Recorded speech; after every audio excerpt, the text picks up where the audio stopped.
the Asperger's recommendation. There's an example of Margarita Schaffer I discuss in the book. She was not killed, but she was selected. She was introduced to Jekelius and transferred to Spiegelgrund the same day she was introduced to him. So there's evidence that he was even pre-selecting children to be sent to Spiegelgrund.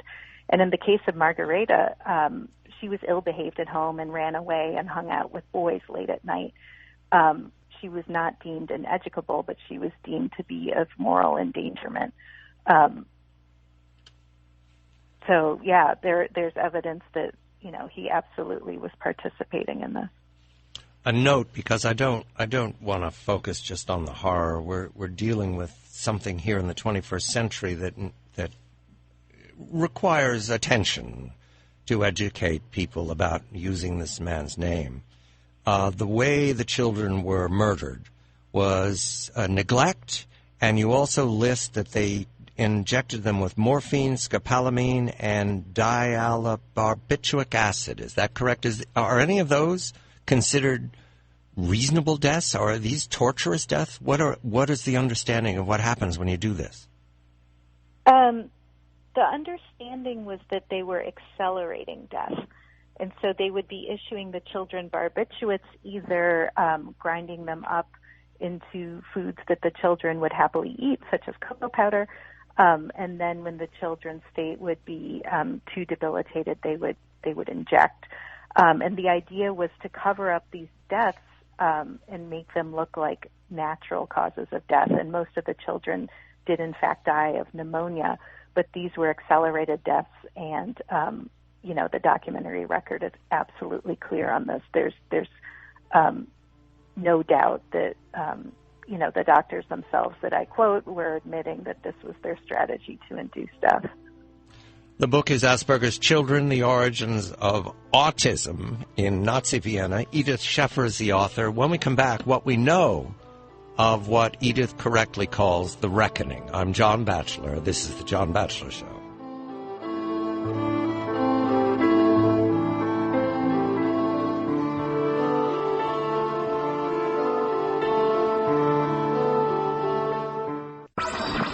What is the secret to getting a great night's sleep? Boll & Branch Pure Cotton Sheets. They are the most comfortable sheets you will ever sleep on. So soft, and they only get softer with time. Free U.S. presidents love their sheets, and because Boll & Branch cuts out the middleman, you get $1,000 sheets starting at just a couple $100. While their prices are always great, today they're even better. Their first ever Friends and Family sale is happening right now at bollandbranch.com. Everything they sell is 20% off. This is their only sale of the summer, and there won't be another chance to get 20% off, plus free shipping. There has never been a better time to try them yourself or give them as a gift. But hurry, this is the last chance to save 20% off everything at bollandbranch.com with promo code JOHN, J-O-H-N, spelled B-O-L-L and branch.com, promo code JOHN, J-O-H-N. Get 20% off right now at bollandbranch.com, promo code JOHN.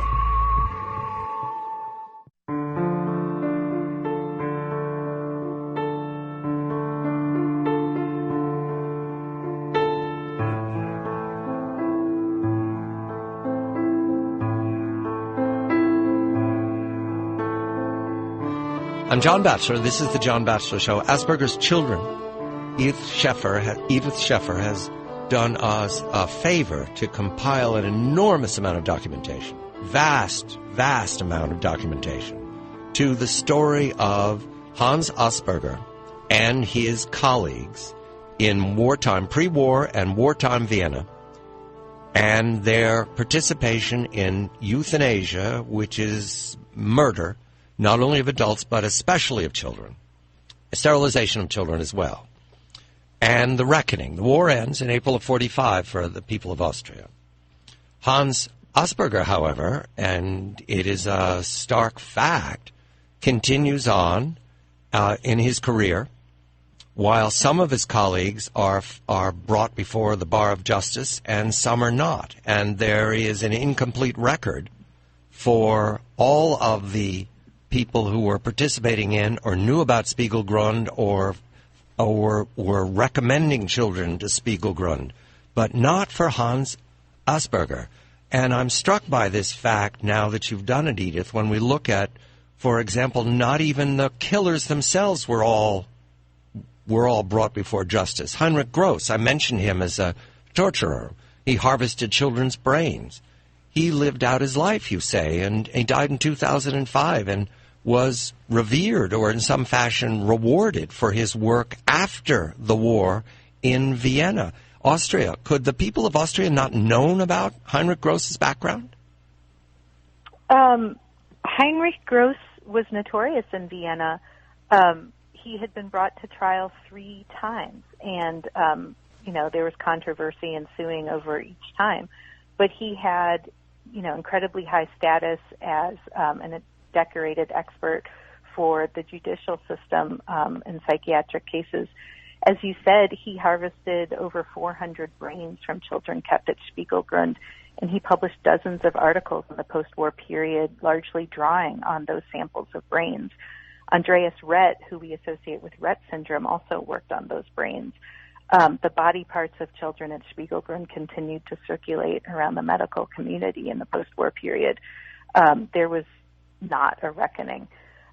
Asperger, as you point out, remained unscathed. He never had to face up to his involvement in the euthanasia program, largely because he'd never joined the Nazi Party. And people interpreted this fact to mean that he was a resistor. As I point out in the book, it was not unusual for Viennese physicians to not join the Nazi Party. Only 3 in 10 physicians in Vienna had joined.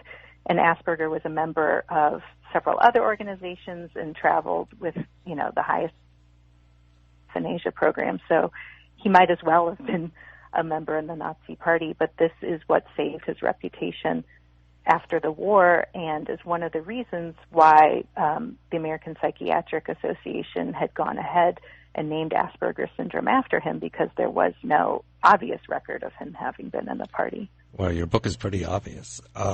Yeah. He publishes 1969, Early Spiritual Completion in Terminally Ill Children. In 1975, he publishes an essay which is titled The Dying Child.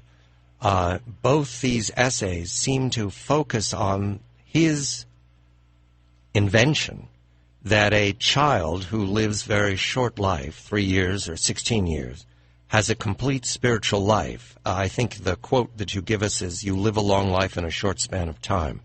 This suggests to me, and I used to write novels, Edith, so forgive me, as a man dealing with his guilt. That's exactly how I interpret it. That he was allaying his active role in the euthanasia program by saying that it was out of his hands. To say that the doctor's role was to guide the path of death for a child who was inevitably going to be dying. The fallacy, of course, is that these children were not terminally ill who were killed in the euthanasia program. They were simply deemed to have physical or mental defects. They could have led full lives. But for him to convince himself that they were terminally ill, I could see is a part of rationalization. In that 1975 article, he also mentions that it's the doctor's role to, quote, serve in death.